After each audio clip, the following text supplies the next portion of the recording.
Staring at a blank page when you first start planning your ESL lesson can be so overwhelming. So here are 3 strategies and methods that you can use as a framework that allow you to really easily plug in everything you need for whatever lesson you happen to be teaching.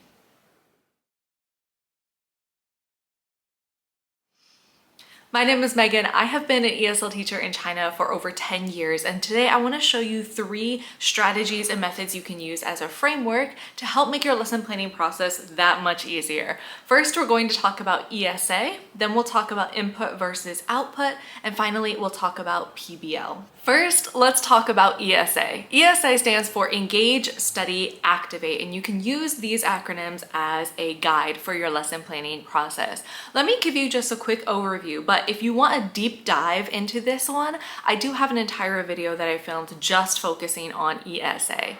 Now, if I were you and I were new to lesson planning, or I'm looking for something new and fresh, I would go with ESA. This is the one that I go back to time and time and time again, and I think it's also the most versatile and the best for beginners. So what does ESA mean? Engage, study, activate. Okay, so for engage, basically this is just a warm up. So we're going to start our class by just getting the students to warm up, break the ice a little bit. This could be in the form of a review game, or a really easy one is just have a discussion question. So just last week I had a lesson about success and habits. So maybe my warm up for that is something like share with your partner about one healthy habit you have and one bad habit you have. I recently just had a lesson about success and habits. So if we took that topic, maybe our engage activity could be something like talk to your partner about one healthy habit that you have and one bad habit that you have.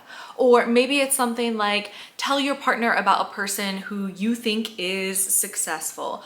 This is just a warm-up activity. It's to get the students talking, thinking, practicing, getting introduced to the topic. That's E, engage. Then we move to S, study. And here's what we think about when we usually think about teaching. This is where the students are learning. So maybe you are teaching them vocabulary. Maybe we're talking about grammar. Maybe we're practicing pronunciation. We are doing something that is input. We're teaching the students something. So in my success lesson, we talked about the grammar of success, succeed, and successful.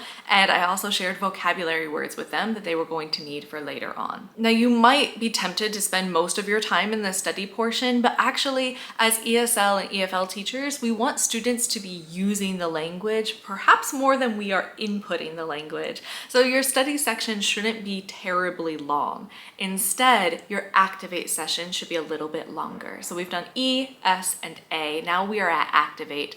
Activate is just where the students are using the language. Here they are practicing on their own. They're making mistakes. They're trying it for themselves. So maybe for A, students have to discuss with their partner and describe what a successful life looks like for them. Explain what does success mean for individual people. But the great thing about ESA is that it can be modified and adjusted. You could do ESA, and then if you want more practice or if you have extra time, you could go back and do S again and do another A. So that means you have a warm up, they're studying, and then they're practicing with what they studied. Then maybe they're studying something new or something different. Maybe in our first study, we focused on vocabulary or grammar. And in our second study, we're reading an article about success, or we're watching a video and practicing our listening skills when talking about success. After you've studied, you can add on another activate that's connected to that study. So students have a chance to learn and then practice with what they just learned. Then they have another chance to learn and practice again with what they just learned. So if we just watched a video about 10 healthy habits and we practiced our listening during that time, maybe then the activate could be to have students discuss the habits that were talked about in the video and choose the habit that they think would be most beneficial for their lives.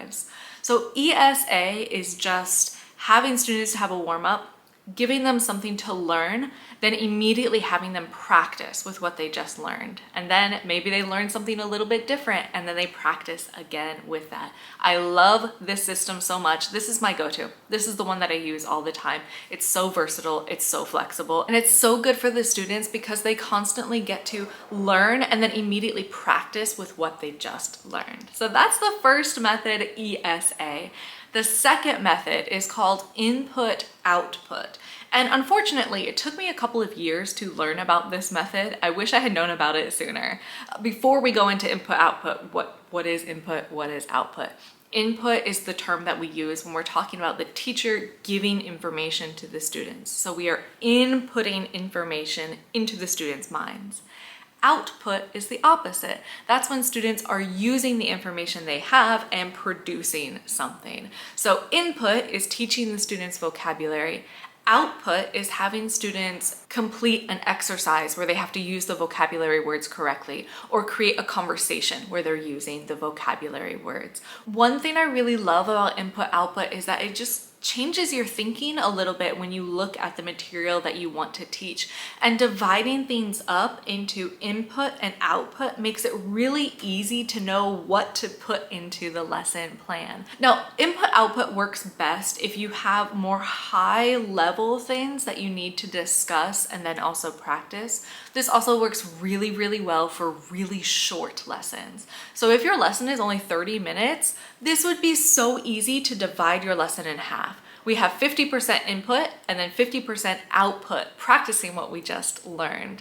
If you have a 30-minute class or 45-minute class, this works really well. But when I've taught very complex classes, I've even done this for longer classes. I've had 45 minutes of input and 45 minutes of output. You should do what you think is best for the attention span of your students and the difficulty level of the material that you are presenting. Does this always work the best for simple oral English lessons? Probably not, but if your lesson is short enough, it might be a really great fit. I often use this when I'm teaching more complicated things. So if we are having a speech class, maybe in the first half of the class, the input half, I am giving students tips about how to improve their speaking skills. Maybe we're watching some examples and analyzing what other people do when they give their speeches.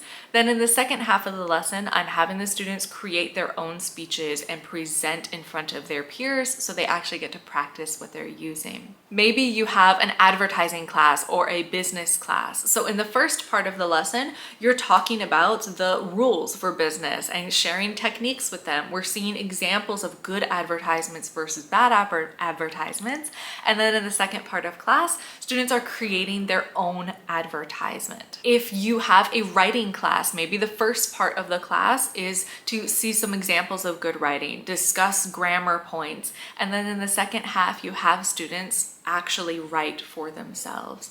This is such an easy, simple way to approach lesson planning. It works really well, like I said, for more complicated topics, but this also doesn't have to be 50-50. You could do 60-40, or even better, something like 30-70, where 30% of the class is input and the rest of the class time is students practicing what they just learned. And the last strategy that you can use is called PBL. PBL stands for project-based learning. And when you do these types of lessons, it is so fun and it feels so productive for the students as well. Essentially, in a PBL, you will still teach a little bit similar to the input-output.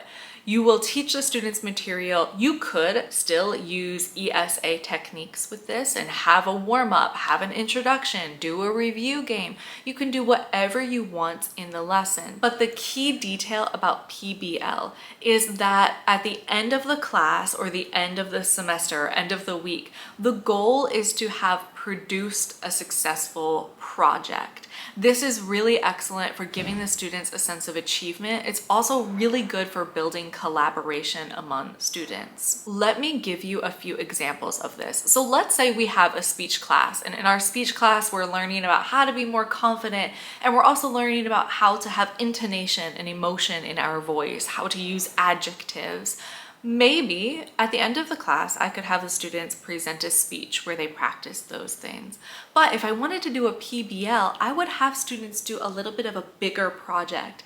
And maybe I'll tell them at the end of this week or at the end of 2 weeks, we are going to have a production and the students are going to put on a play. I do this in one of my classes where students have to reimagine the story of Cinderella, and they work on this for a few weeks until our presentation day where they get to come up in front of the class and show what they have been working on collaboratively for several lessons. Maybe if you've been talking about health, students have to work together to create a poster that they can hang in their classroom that reminds students about healthy habits. Maybe if your topic was about movies, the students have to create a movie poster to describe the things that happen in the movie. Maybe students have to make a blog post about tips for learning English. Maybe students have to write and film a short movie or a vlog about their daily lives. Maybe it's something as simple as a presentation, but having these projects that students are working towards gives students a sense of achievement.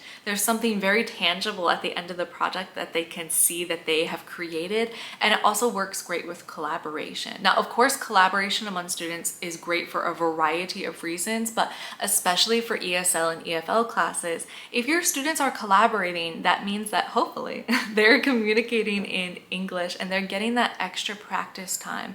And it just feels more rewarding and more practical as well. Instead of having students act out a conversation where one person is a waiter and one person is a customer, and they're fully aware of the fact that they are not waiters and they are not customers and they're not sitting at a restaurant, they're sitting in a classroom.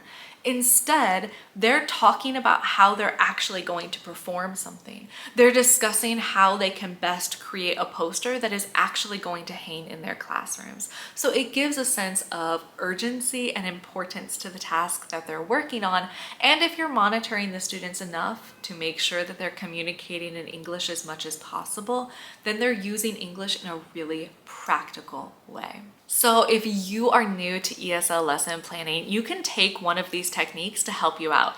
ESA, input versus output, and PBL. If you're just starting out, my advice would be to go for ESA. It's the one that gives you the most structure and it's very easy to think of different activities to plug in. Input and output can work really well as well. PBL usually takes a little bit more experience because you have to know how to guide the students during the project, but PBL can be really rewarding as well. Maybe you're not new to lesson planning. Maybe you're just looking for something new and fresh to mix things up and add some new life into your lesson. Go ahead and try out one of these that seems a little bit different. Whenever I'm feeling that my classes are a little bit stagnant, I love to throw in a couple of PBL lessons or a focus on PBL because it just brings a lot of new life to the class. If you have any questions, just leave them down below. I'd be happy to answer them. I do have a couple of blog posts that are written about these. And like I said, I do have a full video about the ESA lesson plan, so you can really dig in and see a couple more examples about how this actually works in the classroom. But hopefully this was helpful. Hopefully this will give you some guidance or give you some ideas. If you have any questions, leave them down below. You can check out atlasteaching.com for tons of more resources. You can also come back here for weekly videos. That's all for today. Happy lesson planning. I'll see you next time. Bye.